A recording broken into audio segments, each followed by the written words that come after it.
এশারের নামাজের পরে এই ছোট্ট দোয়াটি শুধুমাত্র 3টি বার পাঠ করবেন।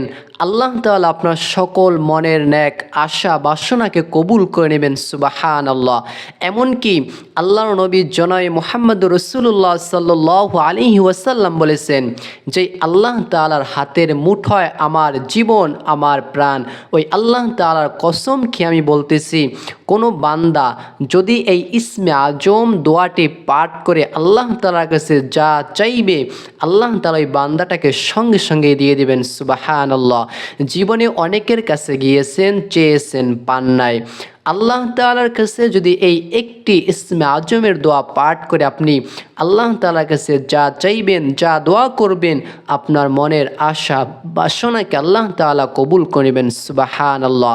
এই হাদিসটি সহিহ তিরমিজি শরীফের ভিতরে এসেছে, বুখারী শরীফের সহিহ একটি হাদিস।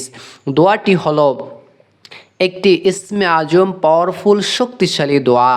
দোয়াটি হলো আল্লাহুম্মা ইন্নী আসআলুকা বিআন্নী আশহাদু আন্নাকা আনতাল্লাহু লা ইলাহা ইল্লা আনতাল আহাদুস সামাদুল্লাযী লাম ইয়ালিদ ওয়া লাম ইউলাদ ওয়া লাম ইয়াকুল লাহু কুফুয়ান আহাদ।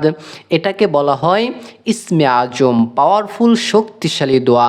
ইসমে আজম কি কাকে ইসমে আজম বলা হয়? ইসমে আজমের অনেকগুলো দোয়া রয়েছে।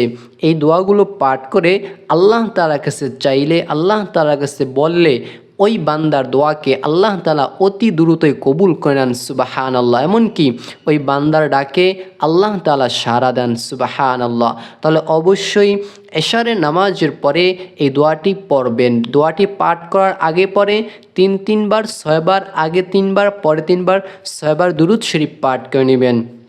এরপরে 2টা হাত তুলে আপনি আল্লাহ তাআলার কাছে দোয়া করবেন, যা চাইবেন ইনশাআল্লাহ আল্লাহ তাআলা আপনাকে দান করে দিবেন। সুবহানাল্লাহ। তাহলে অবশ্যই ভালো থাকুন।